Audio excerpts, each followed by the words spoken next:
So when I was reading the reading before Mass, thinking about what God wanted me to say, the word that caught my eye, and the night is that nice word, captivated. So in the letter of St. Paul to the Colossians, it uses the word, see that no one captivates you by empty seductive philosophy.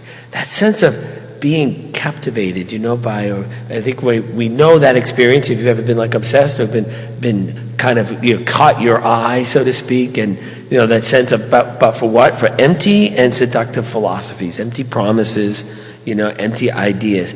And I think the reason why it connected with me is because one of the things I appreciate, I love now about our faith that I didn't appreciate when I was younger because I didn't know, is how kind of rich and deep the teachings of the faith are. If you've ever read a church document, there's like thousands of years of understanding, of reflecting on human behavior. We got everyone from Teresa of Avila looking at human behavior to John of the Cross, to Augustine and Aquinas, these saints, Saint Therese, and reflecting on human behavior. And all of that is that rich kind of tradition of experience of what it means to be a human being and a person of faith, and how does one come to believe. And I think for us today, our world is built on, and it says, it says, according to the tradition of men or according to the elemental powers of the world. And how I think that what the world tries to do, and I think Hollywood's great at this, and websites are often great at this, is to captivate you, to offer you something that just gets your attention, and then you focus on it for a little while instead. And oftentimes it's seductive. Like how can I get them to look at us? And how can I get them to buy our product? How can I get them to talk about us, to make us trending? It's all about captivating an audience rather than searching for truth. The truth that is pretty timeless. And I think one of the things when I was floating around in my early 20s about kind of where will I settle and what will I believe, in the end. One of the things, of course, everybody knows one of my loves of John Paul II was I read a little of him, and I'm like, wow, this is pretty rich. It really kind of tries to assess the situation and tries to find the truth. And I figured, if this guy is smart, and I'm not as smart as he is, of course, then and he still believes, then there must be something deeper than I understand.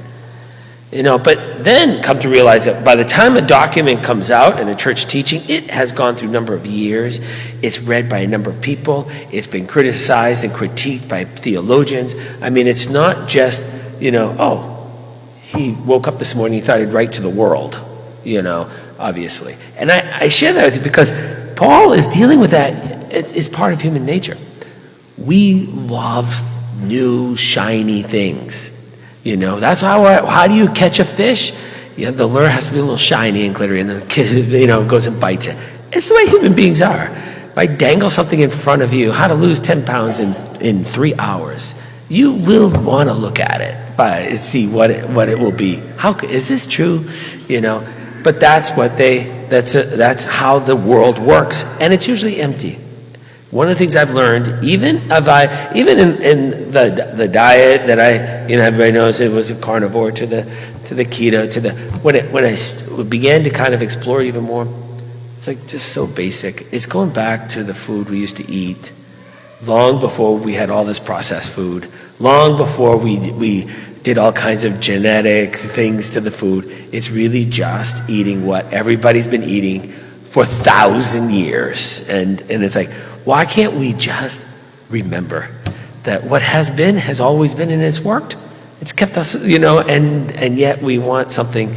We want the empty, seductive philosophy according to men and the powers of this world, and not according to Christ.